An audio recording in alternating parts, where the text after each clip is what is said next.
On this episode of Exactly How podcast and YouTube show, we uncover exactly how to get started in real estate, setting goals, building your team, and making offers. You're listening to the Exactly How podcast, where you'll hear the underground, closely guarded wealth building secrets of successful people around the globe. Discover exactly how to improve your mental, physical, and financial health. Feel better, make more money, live, give, and prosper in today's exciting, fast-paced world filled with opportunity for those who know exactly how. Welcome to the Exactly How podcast and YouTube show, brought to you by Connected Investors. And during this episode, you're going to discover exactly how to get started with your first investment. Now, for those of you who are new, my name is Sean Young, today's host and proud member of the Connected Investors community. Before I introduce you to our incredible guest speaker, I want to make a request that if at any point in the show you like what you're hearing, please give us a thumbs up or subscribe to the show so that you don't miss an episode.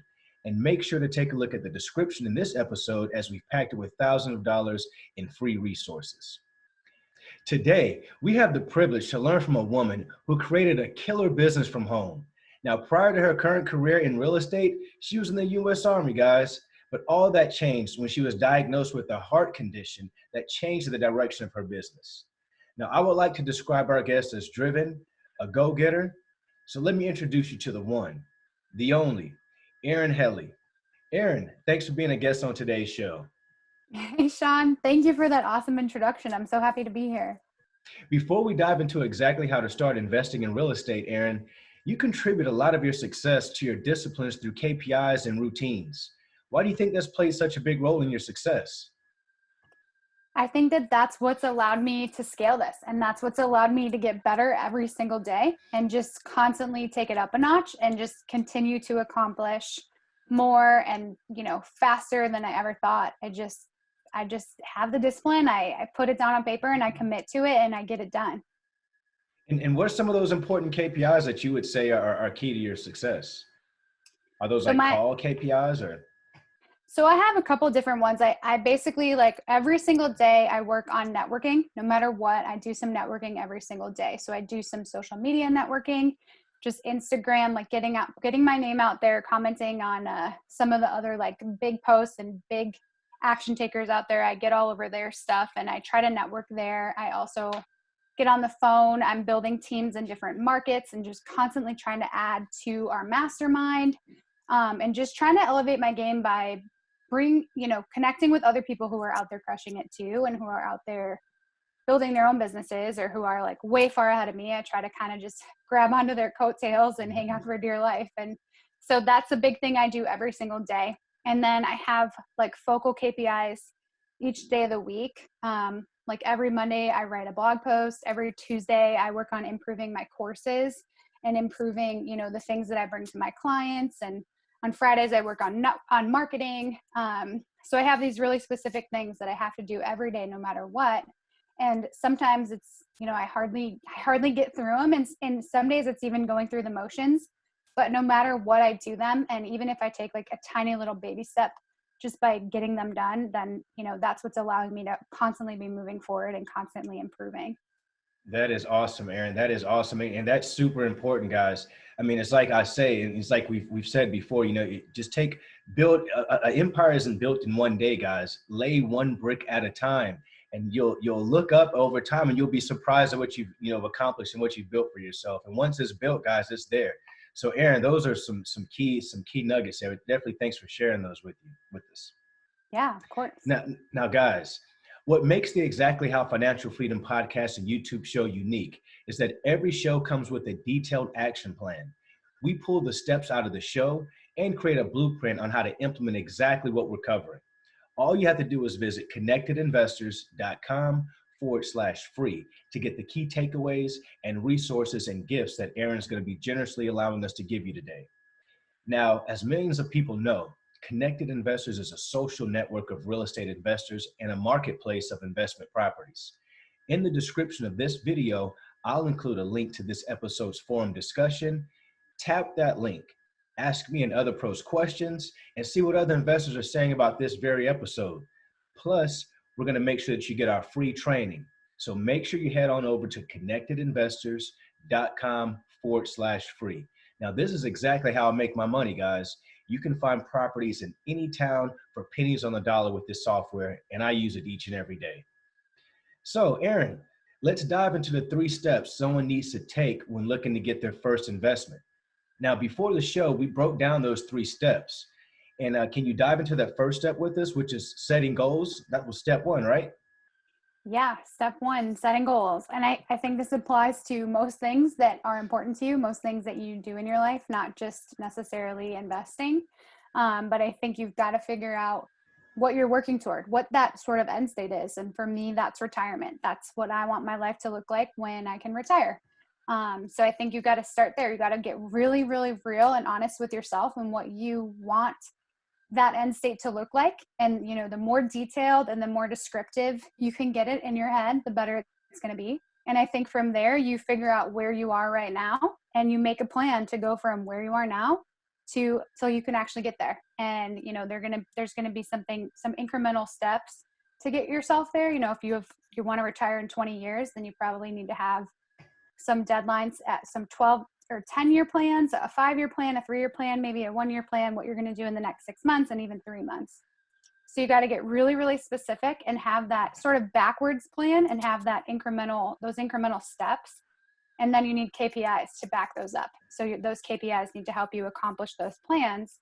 And you constantly need to be refining those as well as you have more data, as you gather more information about what you're doing and how it's contributing to your goals, or if it's contributing to your goals. You're going to do more of the things that are working and less of the things that aren't, or hopefully just cut out the things that aren't. And hopefully you'll get more and more efficient. So I think that, like, if you're shooting for 20 years from now, that you want to retire, that's when your end state is. At 10 years, you don't necessarily need to be halfway, because I think if you're doing something for 10 years, you're probably going to be pretty good at it by then, probably an expert in your field, maybe way more efficient. So maybe you only need to be 30 or 40% by that 10 years. But if you shoot for 50% at that 10-year point, then by the time you hit your 20 years, hopefully you'll have far surpassed your goals, far exceeded them, and your retirement looks even better. Smart. That is awesome, Aaron. It's basically like you're saying that, you know, before you even get started, you got to have a plan. You got to kind of know where you're going. I mean, what are you doing all this for? So mindset, you're actually shaping your mindset at that same time as well, which I think is huge. I think that's very important, is to, you know, have the right mindset going into our industry or into our business. So I definitely thank you for sharing that. Now, that will definitely lead us right into step 2, which is building your team and making things happen. How do you build your team? Yeah. So for me specifically, a lot of this comes from, you know, what my plan is. So I'm building a long-term real estate portfolio. So I know what my future looks like. I know I know how many properties that needs to be. I know what my monthly income needs to be. So I know how many properties I have to buy every year between now and when I can retire. So I have to build a team to support exactly those goals. And my team is, you know, property managers, insurance agents, lenders, all different kinds of lenders, bankers, hard money lenders, private money lenders, contractors, you know, all the different kinds of contractors, all the different people that can help you with your rentals, pest control companies, carpet cleaners, landscapers, lawn care guys, like all kinds of people that make up my team. And the more you can trust those guys and the better they understand what you're doing, the more hands off they're going to be for you, the more they're going to be able to work for you. And that's going to free you up to be able to do more things with your time. So I can continue to invest in real estate because I don't have to manage my lawn care guys every 2 weeks. I'm not making phone calls asking somebody to cut the grass. That's something I have set up, and they just routinely do it over and over again. And I just pay them when they're done. And it's that simple. And I like my team to tell me what's needed, right? Like, I don't want to have to put my lawn care on a schedule, because we all know that grass doesn't grow the same amount every single day, right? We know it's not going to grow 1/4 of an inch every day. So you only need to cut it every 6 days or whatever. It changes with the weather. It changes different times of year. So I want my lawn care guys to take care of my grass, given the situation, given the environment. I don't want to have to deal with that. So by them taking that off my plate, it just gives me a lot of freedom to pursue other things. So that's just a really small example of having the right people on your team, the right people that know what you're aiming for and can do their job with minimal interference from you, with minimal direction. Obviously, you're going to have to start off like giving them that guidance, building that foundation and building that relationship. But if you have the right person on your team, they will be able to fully accomplish their tasks and what you tell them to do without you having to be involved all the time. So I think that's each member of your team is, you're only as strong as your weakest link. So if anyone on your team is failing, then potentially your entire operation could fail. So it's just important that you do that right from the beginning and build your team and make that part of your foundation. And you can be much more successful going forward and down the road. And then you're also able to scale it much more significantly because you're not micromanaging those people. That makes a lot of sense, Aaron. And you're not trying to be the expert in all those different areas. You're basically delegating that, to folks who are expert, in those areas. So that makes a lot of sense, guys. I mean, it's key what she's saying there. Whoever you guys have in place, they're going to operate, only as good as you teach them to operate, or only as good as you expect them or hold them accountable for, should I say. So picking your team is definitely going to be huge, guys. So make sure you guys take the right steps when you're selecting your team, because like Aaron is saying, it sounds like they make or break your business, and her team is actually allowing her to focus on growing her business, versus working so much in the business. So that's key when it comes to a business, guys. Yeah, Now that takes us absolutely. right. No, sorry about that. Didn't mean to interrupt you. Oh, I was just going to say, and then that you don't want to have to be an expert at everything. You want to be able to accomplish your goals, right? So when I was telling you about my goals, I want to build a lucrative real estate portfolio. I want to make $20,000 a month in passive income. That's my goal, right? Nowhere in there am I saying I want to manage my lawn care schedule, but that's part of that, right? So we need to make sure that every single person on our team does their part so that we can focus on that higher level goal, and we can focus on working on our business instead of being like stuck inside of it and working on every little detail of it. Because if I'm bogged down, if I had to manage the lawn care schedule of all 26 of my units, like I wouldn't have time to do anything else. So I think that's a fairly good example of, And that's just one aspect, the lawn care. right, exactly. So if you had to do everything, there's no way. I wouldn't have 26 stores. I might have 6 at this point. So guys, that's huge. What she's saying is that she, having the right team in place, Erin was able to scale her business and grow it to a 26 unit, 26 units. And that's awesome. And she's basically telling us that she couldn't have done that without the right systems and the right team in place to make that happen. So Aaron, once you put your team together and, you've got things working, smoothly like you want them to work, how do you make your offers? So once you have your team in place and you have people bringing the deals to you, you have your agents and your wholesalers, people bringing you off-market listings, then you can focus on analyzing deals. You can focus on making sure that what you're looking at meets your criteria. And your property manager can help you figure out like what a good return is in your market. They can help you decide where a good area to invest is or where to stay away from and what vacancy looks like in specific areas. They can provide you with a lot of information, and contractors can do the same thing if you're looking at properties that need work and need renovation. So you use your team when you're looking at these individual properties, and collectively, you decide if something is a good investment or not. And then once you find something that meets your criteria, whether that's a return on investment, a cash flow amount, maybe it's an appreciation play. You think that this particular area is going to appreciate significantly in the next couple of years. Whatever it is, whatever you've decided on, once they meet that criteria and you have the backing and the support of your team, then you just get out there and make offers. You don't have any reason to slow down. You make sure you build in your contingencies. You put your financing contingency in there. You put an inspection contingency in there. You can build in other contingencies too, especially if you're investing out of state or from a distance. You can make it pending a walkthrough. If you have some, your boots on the ground, can go do a walkthrough if you haven't seen it yet. Lots of different contingencies you can put in there to protect yourself and make sure that you have the opportunity to go through due diligence and make sure that you're doing everything you need to confirm all of these assumptions. And then you buy the property if it works. But you can't buy the property and you can't build your cash flow and you can't build your portfolio if you don't make offers. So, there's a couple ways you can do that. You can wait for the exact right property to come along, or you can make the properties work for you. And you can offer prices that give you the right return on investment or give you the right monthly cash flow. And if they say no, but you never know, right? So I just say keep putting in offers. And that's dependent on, how many offers you put in is going to be dependent on how many rentals you want to acquire, how many properties you want to buy, this week, this month, this quarter, this year.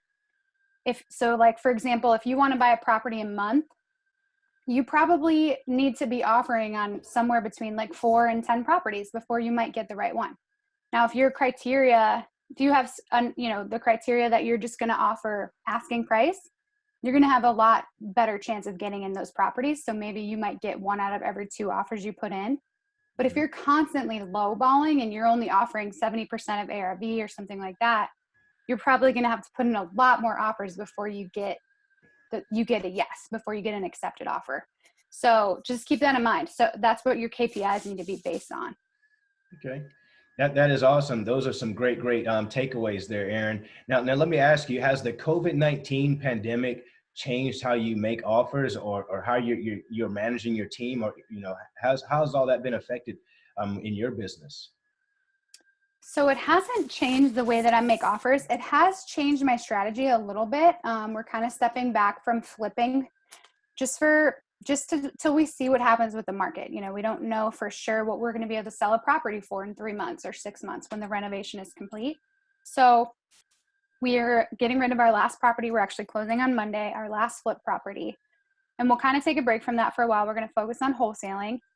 And we're just going to keep our eyes out for properties we can add to our portfolio. I think now is a really good opportunity to get some equity in properties, find some really motivated sellers who are maybe panicking because of the current environment, or maybe the mortgage industry and the changes there are putting them under some pressure. So I think now is a really good opportunity to achieve some of my goals and then also solve a problem for sellers. And so I'm constantly looking for my next rental. I try to add 3 doors a quarter. So I think there's going to be a lot of opportunities coming up here soon. So just making sure right now that I have the cash reserves that I need. Access to capital and liquid capital has changed a little bit here in the last couple months. Indeed. And I'm just now seeing a lot of lenders like come back to life. A lot of them sort of sideline themselves for a little while, which is a little bit alarming, which definitely made people want to kind of hold on to what they had. So I'm feeling pretty good about my reserves, and I'm ready to sort of cautiously start pursuing additional properties. But there's going to have to be a little bit more meat on the bone, I think, for me to buy right now. There's going to have to be just a little bit more margin than normal. And if I do decide to flip or do something more short term, there's going to have to be a lot of contingencies and a bigger buffer in there than I normally would consider. Understood. I mean, that makes a lot of sense. Everything you said just definitely makes a lot of sense based upon, the dynamics. There's certain people who are out there panicking. Some folks just want to, get rid of that extra inventory because they're just uncertain about what the future holds. So you're right. This definitely right now is a great opportunity for wholesale success. So I love how you said, you're just going to transfer from one aspect of investing to another, and you're not getting rid of that other aspect. It's still there. You've still got those rental properties. You're just saying, hey, we're going to go about it a different way. We're going to shift our focus until the market shifts, and then we'll redirect and shift it as as need be. So that's great, Aaron. And I really thank you for sharing that with us. Yeah. Now, guys, as a reminder, if at any point in the show you like what you've been hearing, please give us a thumbs up or subscribe to the show so that you don't miss an episode. Your engagement is what drives us and keeps us doing this for the community for free.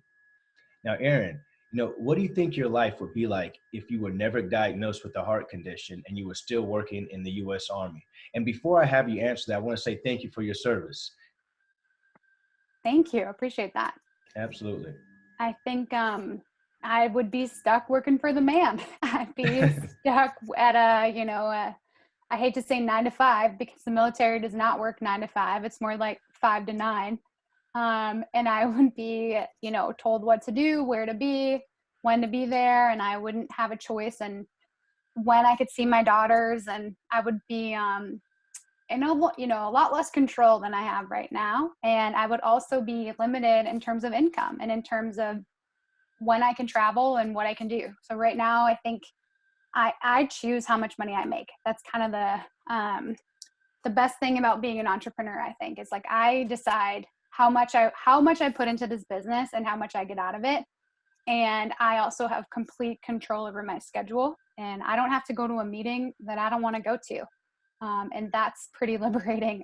When I was in the Army, I loved being in the Army, and I didn't really think I minded being told, what to wear, how to dress, when to be somewhere. But now that I'm on the other side and I don't have to deal with any of that stuff, I would never trade it. I would never go back. It kind of gives you an appreciation since like you say you were in the Army, and I'm former military myself. I was in the Air Force, so I 100% understand where you're coming from. It's like when you're there, you're just there. You're all for it, and you do what you have to do, and you don't even second question or guess it. But like you say, now that you're done with it, you say, man, I really don't see myself, doing that for anyone else other than myself again. So absolutely, that's a great experience and a great story. Aaron, we've come to the part in the show that we call the rapid fire, where we ask you a series of questions and then you give us the best answer or the first answer that comes to your mind. Sound good? I hope so. I'm a little nervous, but Don't be nervous. Don't be nervous. I promise you it won't be painless. All right. Well, let's get started. Out of 1 to 10, how strict were your parents? 6. Okay. Get up early or stay up late? Get up early. Okay. How many hours of sleep do you get? 7 to 8. Your favorite or last book you've read? Turning Pro is the last one I read. I have too many to list a favorite. Okay. Who's the author of Turning Pro?